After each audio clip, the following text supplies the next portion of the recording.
Hi friends, welcome to our channel. ఈ రోజైతే మనం దేని గురించి మాట్లాడుకోబోతున్నాం మీకు ముందే తెలుసు, థంబ్నెయిల్ చూసే ఉంటారు.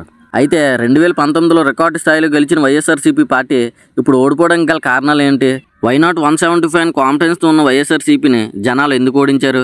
దానికి గల రీజన్స్ ఏంటో మనం ఈ వీడియోలో తెలుసుకుందాం. 2019లో భారీ మెజార్టీతో గెలిచిన జగన్మోహన్ రెడ్డి గారు 2025లో మినిమం 15 సీట్లు కూడా దాటలేకపోయారు. ఇలా ఓడిపోవడానికి గల రీజన్స్ నేను కొన్ని పాయింట్ల ప్రకారంగా చెప్తాను. అందులో ఏదైనా తప్పు ఉన్నట్లయితే కిందన కామెంట్ చేయండి. పాయింట్ నెంబర్ 1, క్యాస్ట్ పాలిటిక్స్, కులాలు విభజించి పాలించడం. ఇలా ఎందుకన్నానంటే 2019లో జగన్ గారు గెలిచారు. అయితే ఎప్పుడైనా సరే మినిస్టర్ పదవులు ఎవరికి ఇస్తారు? ఆ డిపార్ట్మెంట్ గురించి మొత్తం తెలుసుకున్న వారికి, దానిపైన బాగా గ్రిప్ ఉండి వాళ్ళ ప్లేస్లో కంటిన్యూస్గా ఎమ్మెల్యేస్గా గెలుస్తుండే ఎక్స్పీరియన్స్ ఉన్న వారికి ఇస్తారు. కానీ జగన్ గారు అలా చేయలేదు. వారి కులాలు బేస్ చేసుకుని మినిస్టర్ పదవులు ఇచ్చారు. అది జగన్ గారే చాలా చోట్ల చెప్పుకున్నారు. నేను ఆ కులానికి ఇచ్చాను, ఈ కులానికి ఇచ్చాను, డైరెక్ట్గా మీడియా ముందే చెప్పారు. అయితే అలా ఎందుకు చేశారంటే వచ్చేసారు కూడా ఆ కులాల ఓట్లు తనకే పడతాయని. కానీ జగన్ గారికి తెలియదు ఏంటంటే కులాలు బేస్ చేసుకునే ఓట్లు వేసే రోజులు ఎప్పుడో పోయాయని. అందరూ అన్ని కులాల వారు కలిసి ఓట్లు వేస్తేనే గెలుస్తారన్న విషయం మర్చిపోయారు. పాయింట్ నెంబర్ 2, 3 క్యాపిటల్స్, 3 రాజధానులు. రాష్ట్ర విభజన జరిగిన తర్వాత చంద్రబాబు నాయుడు గారు అమరావతిని ఆంధ్రప్రదేశ్ క్యాపిటల్గా ప్రకటించారు. అయితే అక్కడ రైతులు భూమి కూడా రాజధాని కోసం తీసుకున్నారు.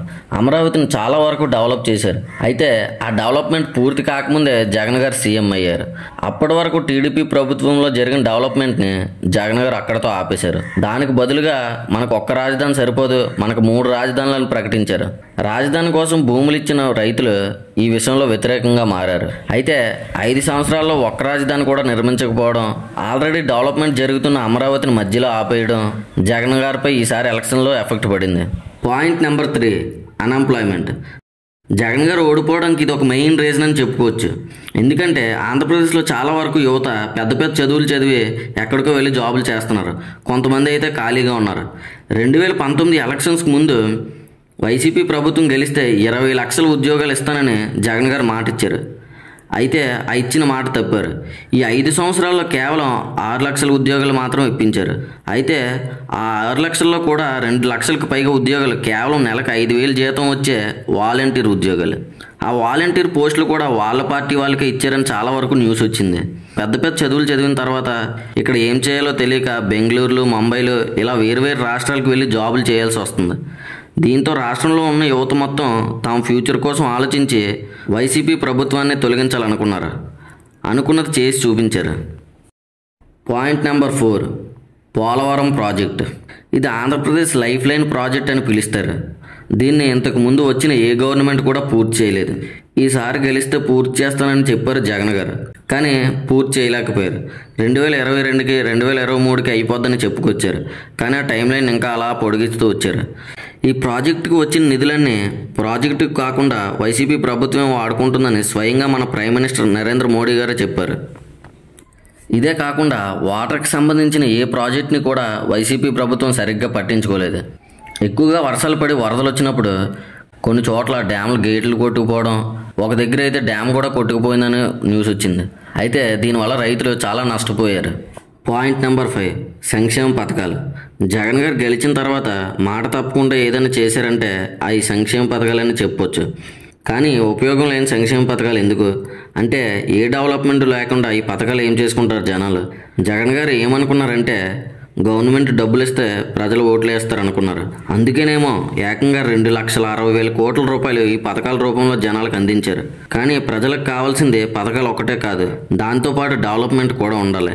ఎప్పుడు చూసినా జగన్ గారు నేను అన్ని పథకాలు ఇచ్చాను, ఇన్ని పథకాలు ఇచ్చానని చెప్పుకున్నారు. కానీ నేను అది డెవలప్ చేశాను, ఇది డెవలప్ చేశానని ఎక్కడా చెప్పలేదు. దాంతోపాటు ఈ సంక్షేమ పథకాలు అన్నీ అభివృద్ధి చేసేలా కూటమి మేనిఫెస్టో రిలీజ్ చేసింది. దాంతో డబ్బుకు అలవాటు పడిన జనాలు ఈసారి వైసీపీని ముంచేశారు.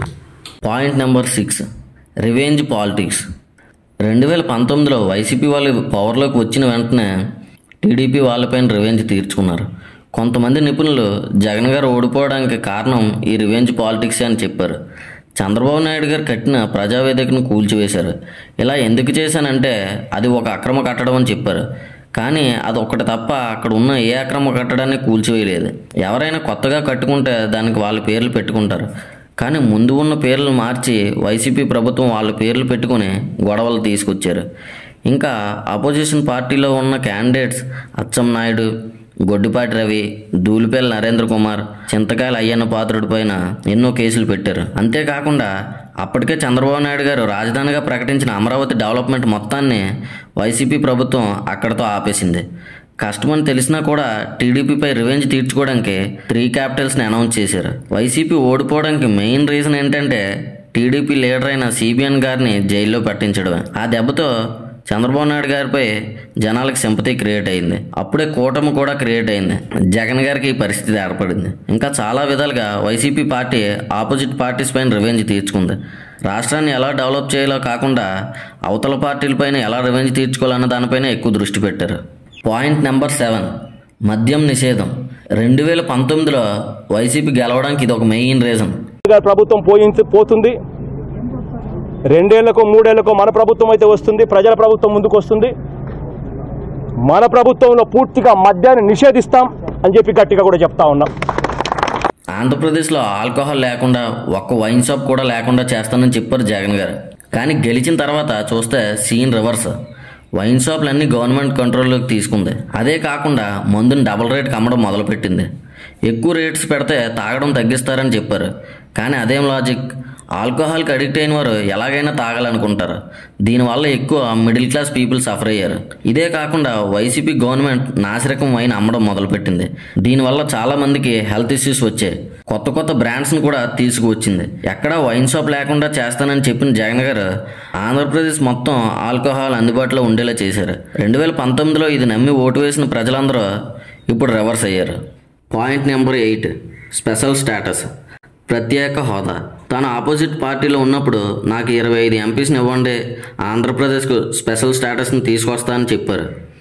అదొక్కటే కాకుండా 2018లో స్పెషల్ స్టేటస్ కోసం తన పార్టీలో గెలిచిన 5 ఎంపీస్ని రిజైన్ చేయించారు. కానీ గెలిచాక సీన్ మారింది.